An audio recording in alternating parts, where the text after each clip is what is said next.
Alright, let's get this guy wired up for trucks. Now, this whole thing should be a one-day job, but since winter's coming, I got to do a bunch of winterizing. So basically, we're going to go one step at a time. And I've already done some stuff that we're going to show you. So, one of the things we got to do, I know this locomotive is not going to be in operation for at least a couple of weeks, which means we are going to go ahead and ox guard the wheels. Now, do I have one ready? Is this guy done? What we do is we take a little paintbrush right here. I think I already did this guy, but I don't remember. So let's just do them again, and then we do the other one. I'm going to show you. We're going to go around the wheel like that. And not too much. It's going to stay tacky for a couple of weeks. And that's okay. This locomotive isn't going to be run for a couple of weeks. Eventually, it'll turn into a dry film. Now, if you have Code 83 rail that is dry all the time, you don't need to do the wheel treads. Basically, that'll just pick up dust. But if you're like me and you ox guard all your track, then do your wheels. And you'll be just fine. Now, even if your track is dry in Code 83, you want to do this part right here. And this one's already been polished, but I have another one here I got to show you. Okay, so this guy, he's good to go. Now, let me show you. Here's one that has not been touched, except that I cleaned his wheels on the fiber 3-inch Harbor Freight grinder. Oh, no. Okay, what we got to do is this part right here needs to be cleaned with the steel brush. Remember this guy I told you never to use? Well, you can use him right here. You need to go around that little guy right there on both sides. That's really important. And there we go then. Oh yes, there he is. You've got to do that. All right, then his piece, you got these hangers, as I like to call them. You need to take your ox guard and you want to do, this is the inside right here. I want to go just like that, and you see same way on the other side. So we get some in there. That'll keep it from tarnishing. We can do a little bit around. You don't have to do the whole thing. You can paint these if you want to, if they really stand out, but generally they don't. So you can just leave them alone. But you got to put the ox guard in there, and that will keep these things that you spent time polishing. They'll be just right. All right, so we got them two guys. They're ready to go. Now, what we're gonna do is, I've already done that guy. We gotta do this guy. Okay. So now I've got this. I've got a tiny little bench vise that I got at this basically junk store. Any way you want to do this is just fine. You want to hold it somewhere. You can use helping hands. They work. You know those little alligator clip guys? My helping hands are around here somewhere. This top right here, though. Right. I don't know if you can see that. Let's zoom in and find out if you can see it. Okay, there it is. Right there. This guy, we're going to go ahead and we're going to polish him. Even though we already did, we're going to do them again. Just like that. Just a little bit. And then we're going to go ahead and we're going to take a little bit of rosin flux. A tiny bit. Take a little screwdriver, take a little bit. I'm just going to wipe that on here.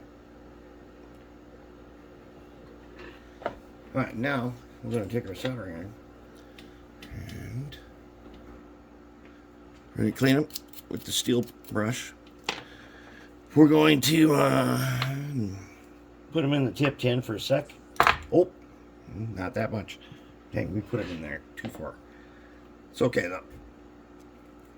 Tip tin is amazing. I haven't changed this tip in I don't know how long. And this is my go-to soldering iron. It was $9. And I always have another one just like it in the box at all times, because I leave it on 400 sometimes for the whole day and not even use it. I just have it on just in case. And the tips are replaceable. That's why I like it. Okay, so I'm going to take a little bit of solder And I'm going to just tin this top of this just a little bit, just like that. Okay, he's tin. Then I'm going to take, in place of the red and black as usual, as you know, red is always right. I'll explain in a second. Red is always right. But in place of that, today we're going to use blue. It's going to stand in for the black wire. And we're going to use yellow, and that's going to stand in for the red wire. This is pinch and pull Strive Day wire, silicone. So you can just pinch it, you pull it, and if you can see over here, right there. See, here's the ends where I pinched and pulled it, and I just drop them over there, and I get them with the shop vac later. All right, that's why I like that stuff. And okay, I mean, if you're new and you haven't seen this before, up here's where I keep them. Way up there, I put a rod on a couple of hooks, and the Strive Day comes in a box like that, and I just hang them up there so I can use them. That's how we do that. And now let's go back to this guy. All right, so what we're doing is, as you know, here's the rails. The right rail, the one that's closest to you when it's like this, the engineer side when the locomotive is facing right, that's the red rail. The black rail, when the engine is facing forward, facing to the right, this is like the brakeman side, or is it the fireman side, something like that. But the engineer is over here, so that we call that the red rail. Red is always right, so I use all the light colors as red and the dark colors as the black. So we got these guys. Did we tin them? Just in case. There. Okay, now what we're going to do, this guy, the way he's facing right now, means he is going to be on the black rail side. And what I want to do is I want to come in, so I'm going to touch him with a little bit of rosin.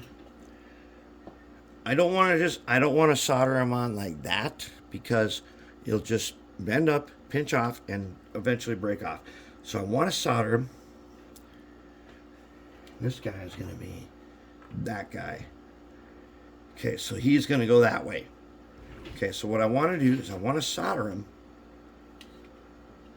at an angle so that he goes up but does not get pinched off. We don't want a 90 degree on this, because otherwise he'll just get pinched off and he'll break eventually.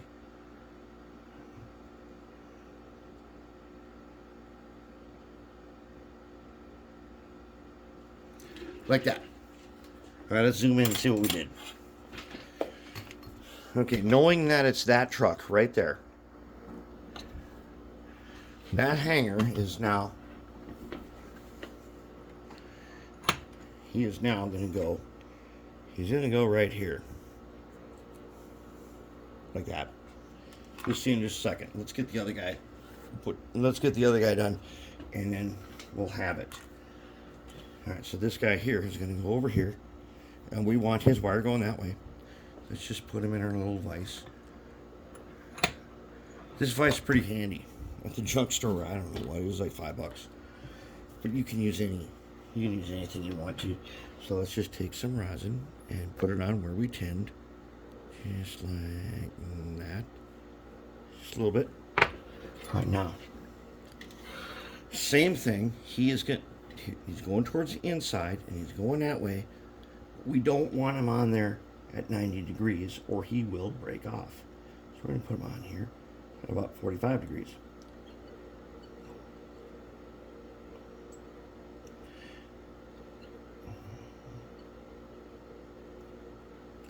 There we go.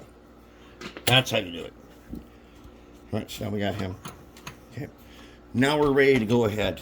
Let's put this guy together. Okay, let's put this guy together.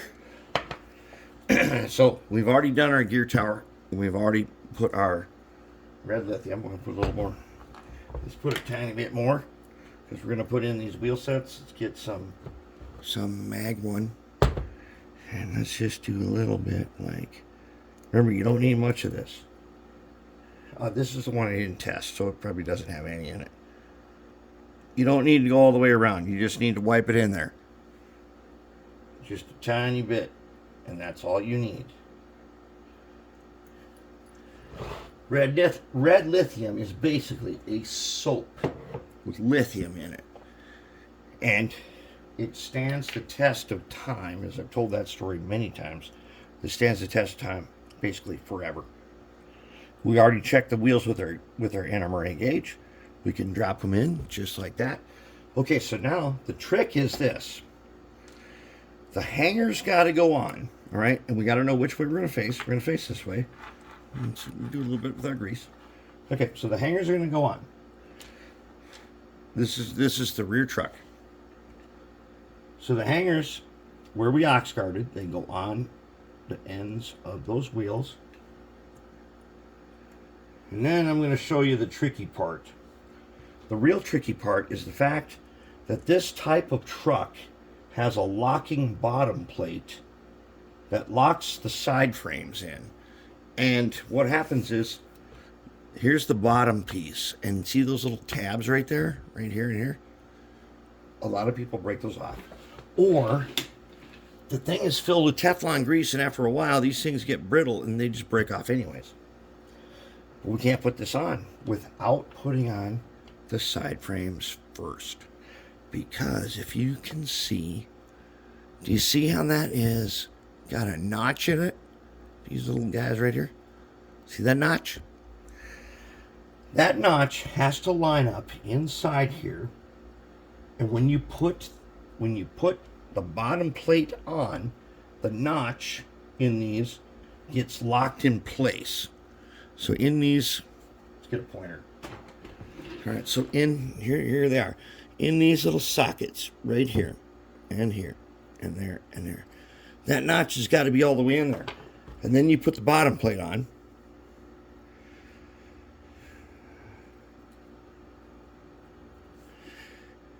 You see these little tabs here? They lock the side frames in place.